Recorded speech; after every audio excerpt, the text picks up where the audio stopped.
हल्द्वानी के मलिक बगीचे में क्या और कैसे हुआ, किस तरीके से भीड़ आई और कैसे जवान घायल हुए, इन सब घायल जवानों का हाल जानने के लिए अब बड़े अधिकारी अस्पताल पहुंचे। लेकिन सवाल अभी बहुत सारे हैं। खामियां किसकी हैं, कमी किसकी है, गलती किसकी है, साजिश किसकी थी, ये सब अभी पता चलना बाकी है। लेकिन शुरुआती दौर में ये जरूर कहा जा रहा है कि सब कुछ शायद प्री प्लान्ड था। अनप्रोवोक्ड, अनहार्म्ड, अनटच्ड तरीके से पूरी कार्रवाई होने के बाद भी बड़ी मात्रा में with in half an hour इकट्ठा होकर जो है हमारी जो टीमें हैं नगर निगम की, उन पर पहला अटैक किया गया पत्थरों के माध्यम से। पत्थर बरसाने शुरू करे गए चारों तरफ, जो छतें हैं उनके माध्यम से। मैंने आपको 30 तारीख की फुटेज दिखाई, किसी छत पर कोई पत्थर नहीं था। तो जिस दौरान ये सारी विधिक प्रक्रिया चल रही थी, जब हम सुनवाई कर रहे थे, माननीय उच्च न्यायालय सुनवाई कर रहा था, तो छतों पर पत्थर उस दौरान इकट्ठे करे गए। इसका मतलब इट वाज प्लान्ड कि जिस दिन भी डिमोलिशन ड्राइव होगी, हम उस दिन इस तरह से फोर्सेस को अटैक करेंगे, इस तरह से डिमोरलाइज करने की कोशिश करेंगे स्टेट मशीनरी को।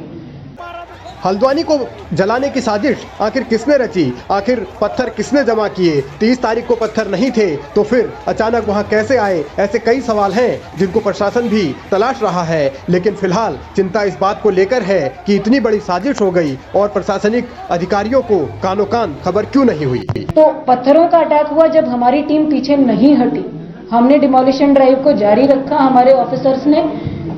उसके बाद जब पहली मॉब जो आई पत्थरों के साथ, उनको डिस्बर्स कर दिया गया, तो दूसरी मॉब आई जिनके हाथों में पेट्रोल बम थे, जो फ्यूल होता है उसकी प्लास्टिक की बॉटल्स थी, उसमें उन्होंने आग लगा कर फेंकी। आप लोगों ने वीडियो फुटेज में भी देखा, आप लोग अभी तक सब कवर भी कर चुके हैं। ये फेंका गया, ये भी अनप्रोवोक्ड था, बिल्कुल प्रोवोक नहीं किया गया था। तब तक हमारी टीम ने किसी भी प्रकार का फोर्स इस्तेमाल करना शुरू भी नहीं किया था। They were busy in demolishing the structure or protecting themselves, protecting the state government machinery.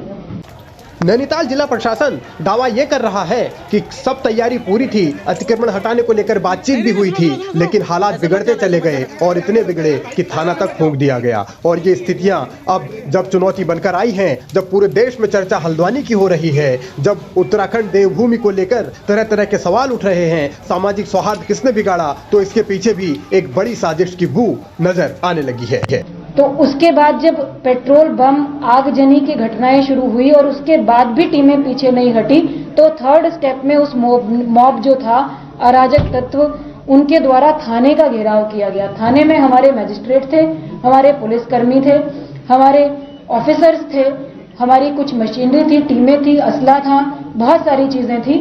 तो थाने को घेरा गया, थाने के अंदर जो लोग बैठे हुए थे उनको बाहर नहीं निकलने दिया गया, उन पर पहले पथराव किया गया, फिर पेट्रोल बम फेंके गए, थाने के बाहर खड़े वाहनों में आग लगा दी गई। उसका जो धुआं था आगजनी का, वो धुआं सारा थाने में भर गया और अंदर जो ऑफिसर्स थे उनको सफोकेशन होने लगा।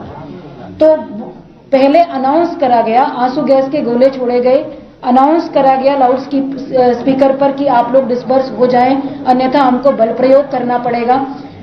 उसके बाद पानी की बौछार भी अग्निशमन के माध्यम से करी गई ताकि उस आग को बुझाया जा सके और जो लोग अंदर फंसे हुए हैं उनको सफोकेशन से बचाया जा सके, ये भी किया गया। हल्द्वानी में जो हुआ वो बहुत गलत हुआ, ये तो सभी कह रहे हैं, लेकिन इस गलत के पीछे आखिर मकसद किसका था, कौन ये साजिश रच रहा था? आखिर हल्द्वानी में इस तरीके के हालात बिगड़ने तक अधिकारियों को कोई जानकारी क्यों नहीं मिली? आखिर LIU कैसे फेल हो गई? ये कई सवाल हैं जो सिस्टम की खामियां भी बता रहे हैं और आने वाले दिनों में संभवतः कई लोगों पर गाज भी जरूर गिरेगी।